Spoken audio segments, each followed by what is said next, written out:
we're walking back towards the the Nissan display where all the Star Wars stuff is, and it looks like they're having a opening, and they've got Star Wars music going on all over the place, and it echoes through the whole convention center.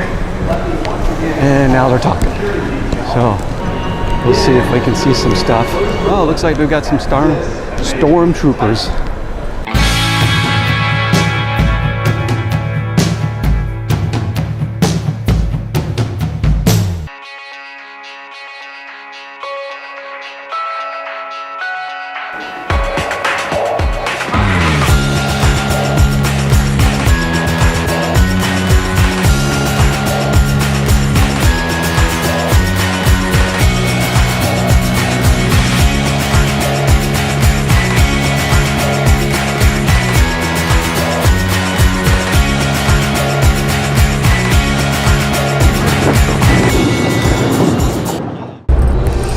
Very nice. Interior looks very bright and pretty. This one has a manual trans, and the seat actually works when I put it back. That's exciting. Why is that exciting? Because I'm tall. Okay. All right, so lots and lots of legroom for someone like me, nice and tall. I see the dash here, manual trans. Okay, so now I'm looking at the dash. It looks reminiscent of the previous version Camaro speedometer, how they're kind of round and concaved a little bit. It feels like a fast car. I like Camaros. Ford's got their good qualities, and the Dodge, I'm not really, I'll probably take my own personal, probably take Dodge over a Ford, but not real too impressed really with the Dodge interior. But you know what, this is really nice.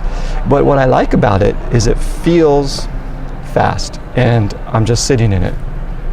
It just feels fast. This is very exciting.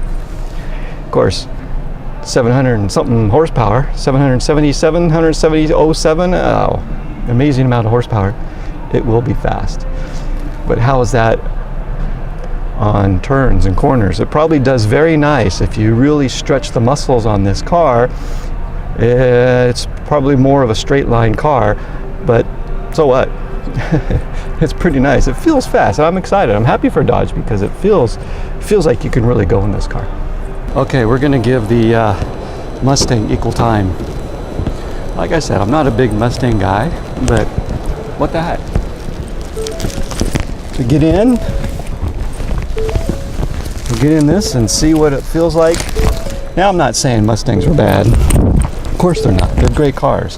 They've been giving Chevrolet a good running, some good competition, which probably makes, well, I know it makes both cars good. It makes them both better when there's competition. And now Dodge is here, but now I'm sitting in the Mustang. Okay, Mustang. Well, the steering wheel looks Mustang. It's got a big round steering wheel, typical of Ford. I say Ford like Ford. Now, well, typically in my memory, that they've always had this big round steering wheel thing. All their controls are on. In fact, there's two rows of buttons on the steering wheel. That's interesting. Including cruise control, your radio controls, probably your media display, navigation. So this car is pretty loaded. The dash, to me, it looks typical Ford. It's okay. It's not blowing me away, but it looks like it's usable. Looks like everything is usable. The air conditioning's here, a few buttons there, temperature, heated seats. Looks like there's some different drive modes. There's a push start button way down here, instead of where the key might be. I don't know. Just have to get used to that. Probably going to either love it or like it. No, love it or hate it. But in any case, now looking out the front, I don't see the hood scoop. I see the hood scoop is not really a hood scoop. It covers the whole hood. The car doesn't feel fast sitting in the car. It feels comfortable. It feels okay. I'm in a Mustang. Okay, and it probably drives very well.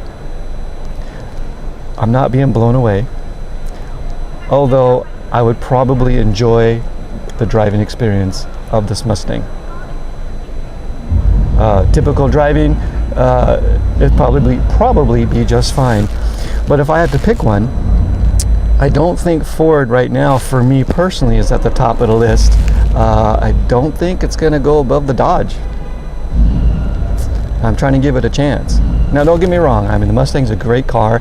I would love to drive it, and I'd probably have a good time. But if we're comparing apples to apples, yeah, they do a nice job. But it just, you know, it just seems it's exciting, but not that exciting. Yeah. Anyway, there's your Ford.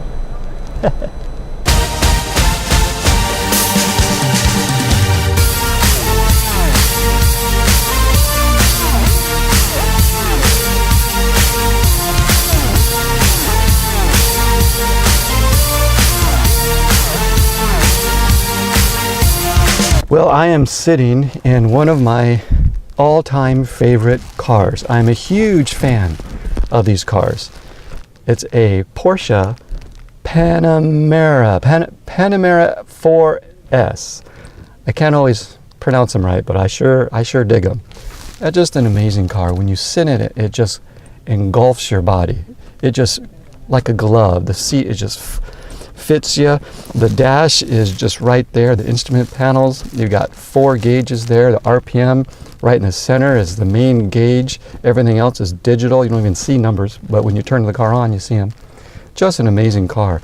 Steering wheel is precisely where it needs to be. There's even this little round knob here. I don't know what that does, but it's cool looking. Has digital everything. It has seats in the back, it has screens in the back, it has sunroofs. It's an amazing car. So I'm in the back seat and I'm sitting in front of a Porsche monitor. Looks like the size of an iPad. The screen is very smooth, very smooth. And you know what? It's very comfortable back here. I have controls in the center here for heated seats and such, and even another screen. Air conditioning vents, a sunroof right above my head. That's all exciting. And you know what? If you're going to be a backseat driver, this is the way to go. Right here in this car, the Panamera. Well, like I said, I can't pronounce them very well, but what a nice car.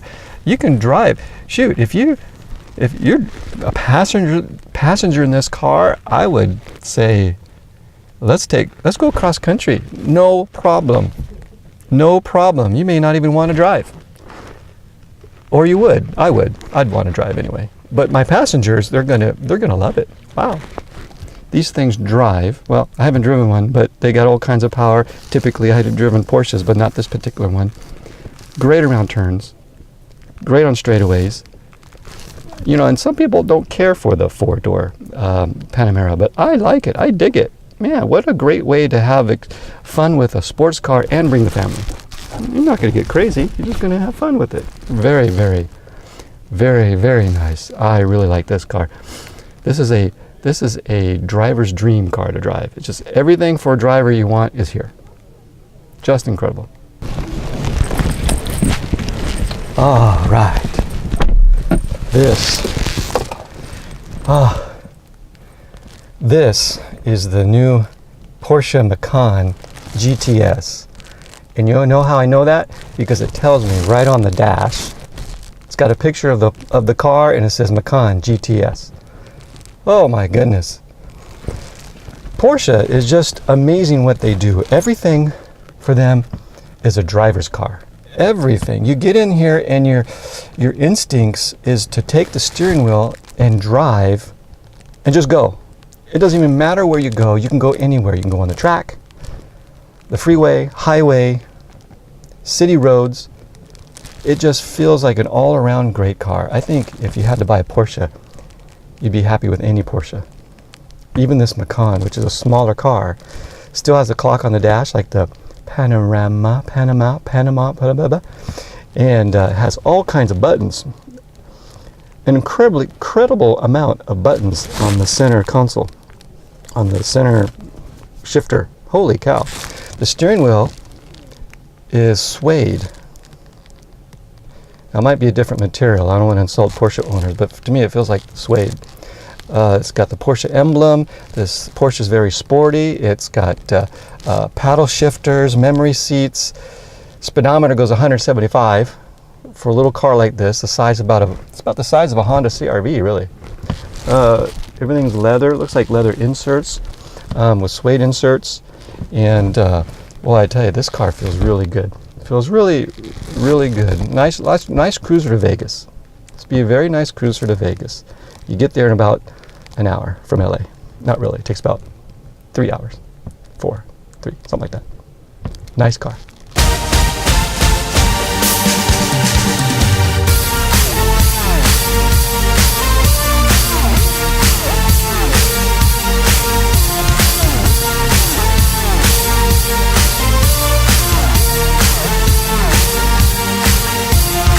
This is Lincloln Continental. I'm a fan. I'm going to turn down the fan. There we go. There's a fan on. I am a fan. I'll tell you why. I don't know why. But I can tell you this. It sparkles, and it's plush, and it's comfortable, and they have good power. That's why I'm a fan. Lincloln Continental have been around for years, and they always seem to do a nice job at being a step above the regular Ford sedan, and I really like it. I remember when the Lincoln had an LS. It was just Lincoln LS. It had a V8, and most everything were 4 cylinders and 6 cylinders, and that was a big deal, having the V8. The only problem with that car was there was just no legroom. No legroom in the front seat. Couldn't believe it. But this one has plenty of legroom.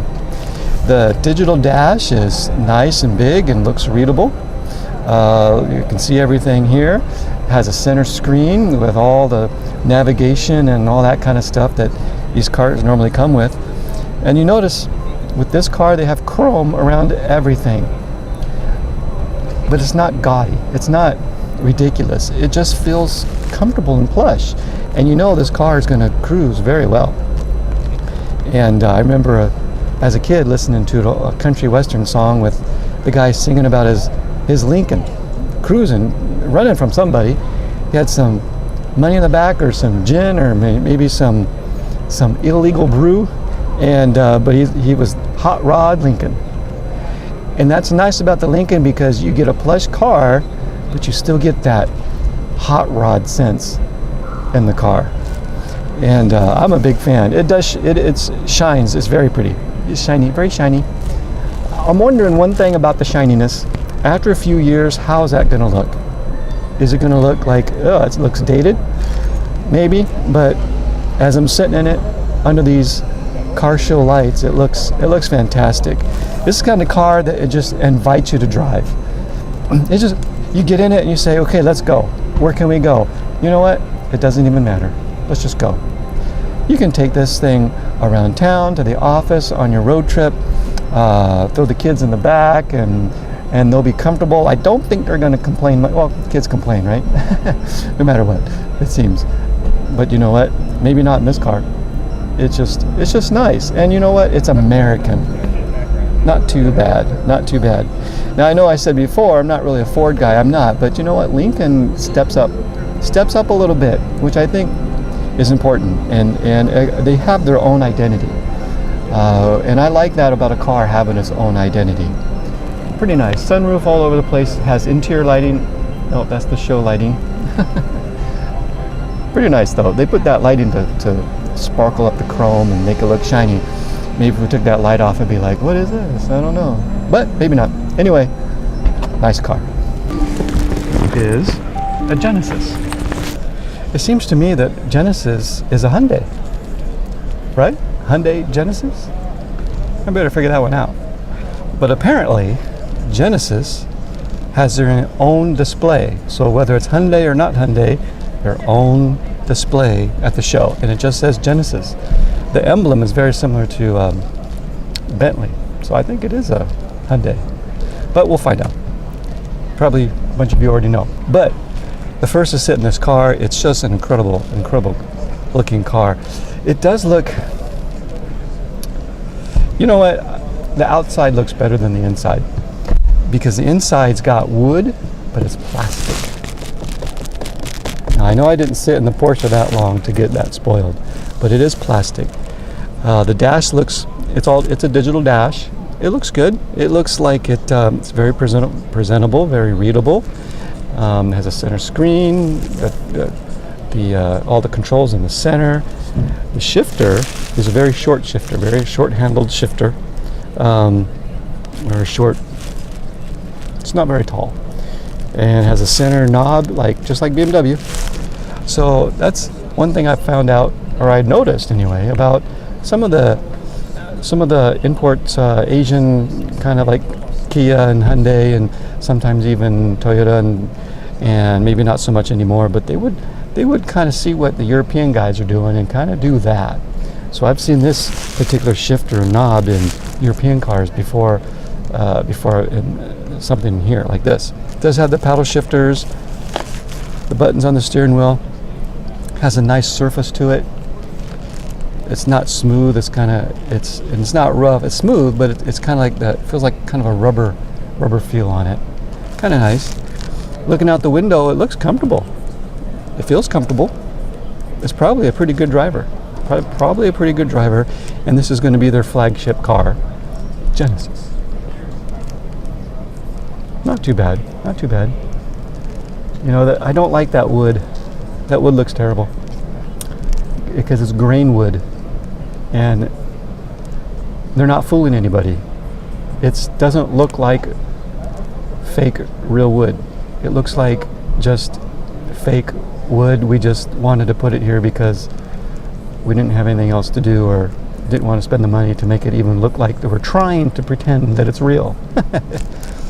I don't know if all the cars have this wood. Probably not. This is probably just a package, but other than that, it seems comfortable, and it probably does drive good. Does have paddle shifters. Not a bad car. Probably priced pretty good.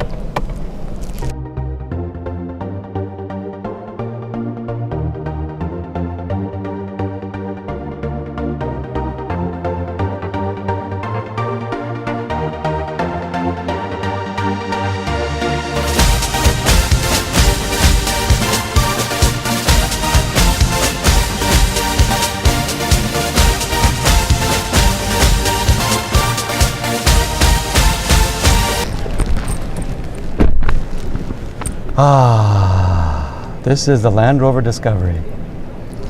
Why is it?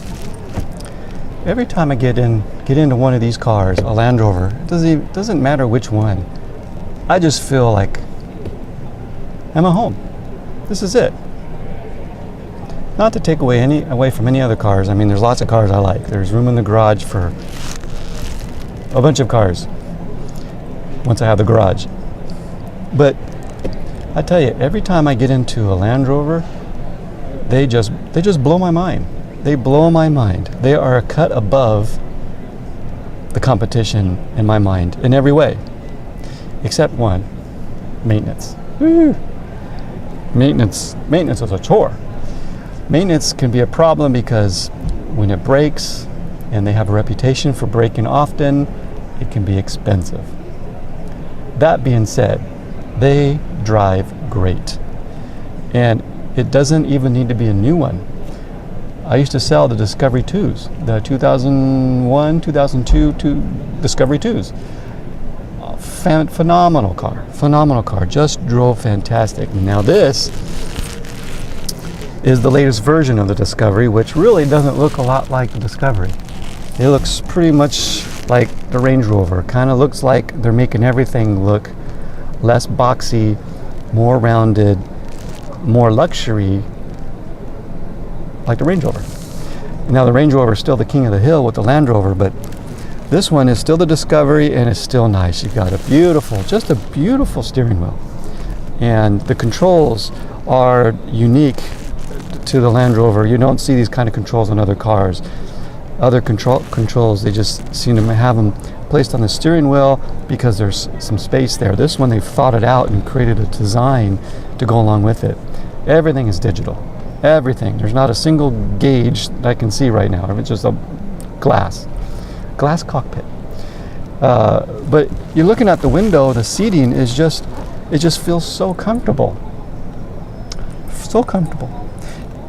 And when you're driving these things, they drive so well on the streets, on the road, and they're probably number 1 or 2 or 3, top 2 or 3 anyway, off-road vehicles in the world. But again, the dependability side of it ain't much fun. But holy cow, when they're working, they're driving, it's so good. Lots of power. I know the Discovery, the Series 2, did not have a lot of power, but it still had enough to get it down the road. Now these guys are having 300-400 horsepower. Just incredible. I like it. I like just sitting here, looking around, seeing what other people are doing. Never mind about me. I'm just sitting in this Land Rover Discovery.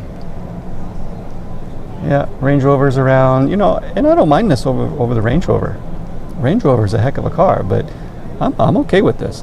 I didn't know if I'd like the Discovery after the redesign, but you know what, I'm okay with it. I really am. I'm okay with it. It still has a 3rd row seat too. How they got that in there, I don't know. It is smaller, but just amazing. This is one of those cars you don't want to get out of.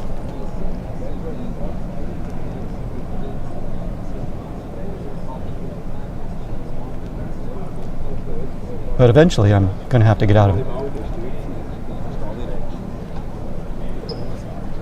One thing I'm glad they did was stay true with the 2 sunroofs in the Discovery. The Discovery Series 2 had the 2 sunroofs, and that was just amazing. It was so airy and so nice.